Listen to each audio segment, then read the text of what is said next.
Kaixo, uinen propietateekin jarraituz eta ia bukatzeko zorian, interferentziei buruz egingo dugu hitz. Orain arte, ikusi dugun guztia izan da perturbazio bakar batek puntu batean eragiten duenean, edo perturbazio bakar batek sortzen duen uina puntu desberdinetan zer egiten duen. Baina naturan, orokorrean, perturbazio bat baino gehiago da. Adibidez, patiero baldin bagoaz, elkarrizketa asko entzuten ditugu, geure belarrietara heltzen diren uhin mekaniko horiek soinua asko heltzen dira eta elkar nahastatuta heltzen dira. Hori da interferentzia batean gertatzen dena. Punto bat daukagu, B puntutik heltzen zaigu perturbazio bat, hedatu egiten da perturbazio bat, eta puntutik hedatu egiten da beste perturbazio bat. Eta P puntuan zer gertatzen da? Ingurune batean hedatzen diren zenbait, kasu honetan bi, uhin higidurak puntu batean bat egiten dutenean interferentzia sortzen da.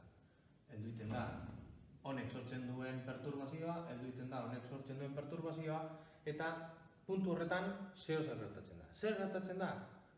Bien batuketa matematikoa. Badakigu, uhinaren ekuazio matematikoa badela amplitudea bider seno maiztasuna bider denboraken uhin zenbakia bider posizioa gehi desfase bat, bai? Hau da, gure uhinaren ekuazio matematikoa. Orain, bi ekuazio matematiko ditugu, bi uhin desberdin ditugulako.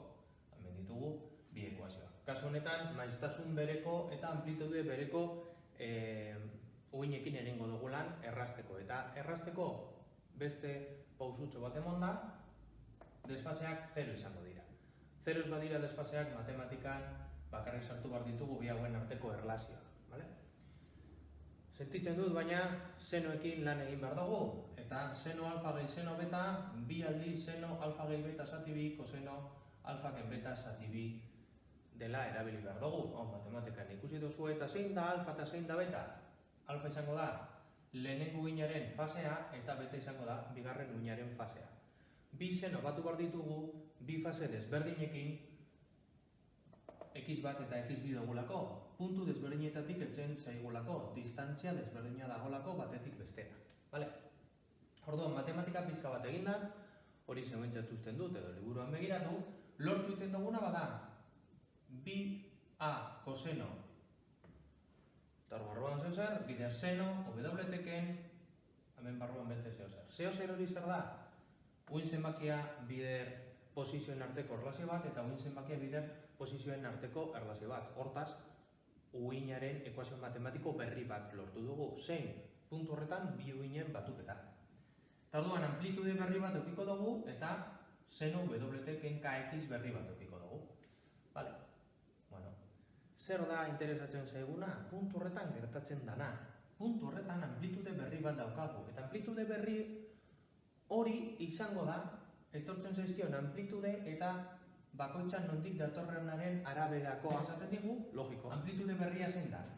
Eta amplitudearekin jolastuz, ikusi dezakegu interferentzia konstruktiboa emoten dan, edo interferentzia suntsitzailea emoten dan. Konstruktiboa izango da, amplitude berria maksimoa danean, eta suntsitzailea izango da, amplitude berria 0 denean. Nola ikusi dezakegu amplitudea handitu den, txikitu den, askotan klasean ez dozue hau oso argi ikusten, Amplitude izango da, bia bider koseno bat. Kosenoaren balioak egongo dira minus bat eta bat artean, bai? Orduan, noiz izango da maksimoa? Bat danean, edo minus bat danean, behan dagoenean, baina bat danean, biderkaketa hau maksimoa izango da. Noiz izango da biderkaketa hau maksimoa? Hau bat danean, kosenoaren balioa bat danean. Eta noiz da kosenoaren balioa bat? Kosenoaren fasea, barruan dugun angelua, nolako izan behar du? 0, pi erdi, pi, iru pi erdi, zenbat balio behar du kosenoa izateko bat.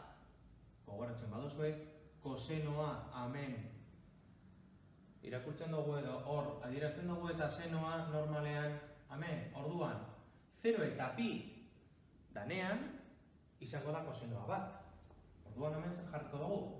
Egin dugun gauza bakarra da k, x bi, ken x bat, zati bi, hemendik atera dugu hau izan behar du berdin zer, K bipi zati lambda dela jarri dugu.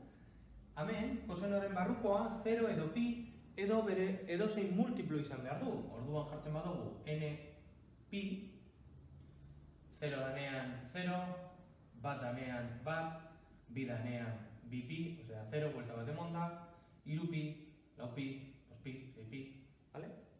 Hemendik zer ateratzen dugu, hau eta hau badoaz, eta ateratzen duguna da x bi ken x bat izango dela n lambda.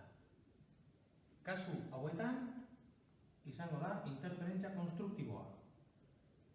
Gure amplitude berria izango da maksimoa, kasu guzti hauetan. Vale? Eta noiz izango da interferentzia suntsitzailea? Amplitude berria 0 danean, izan daiteken minimoa, bai? Noiz emoten da koseno bat 0 dela? Kosenoa izango da 0, hemen goian edo hemen behan, bai? Bi hauetan. Claro, hemen, ona etortzeko, 3 zati bi, bat zati bi, hor jarri behar duguna zer da? Kosenoaren barrukoa izan behar du k x bi ken x bat zati bi, bi pi zati lambda x bi ken x bat zati bi, bai arroio, venga. Bi eta bi kenduko ditugu, eta hemen zer jarri behar dugu? Jartzen badugu, bi n gehi bat pi erdi, zer lortzen dugu? N0 danean, izan daiteken lehenengo aldian, badaukagu pi erdi. N bat baldin bada, bi gehi bat iru pi erdi. N bi bada, zer daukagu? Bi bider bi gehi bat bost erdi, osea, ona, eta kasu guzti horietan zer izango da. Vale, kenduko dugu hemendik pi, eta zer gelditzen zaigu hemen? Hemen gelditzen zaiguna da x bi ken x bat izango dela, lambda gora joan behar du, bi n gehi bat lambda erdi. Eta bi jatorrien arteko erlazioa hau danean, lortzen duguna da interferentzia suntsitzaile bat. Osea, amplitude berria 0 izatea. Patxada hartu, berriro ikusi bideoa, papera eta boligrafo hartu, matematika pizka bat egin, eta ikusiko duzue nola ulertzen duzuen. Interferentziak izan daitezke konstruktiboak edo suntsitzaileak.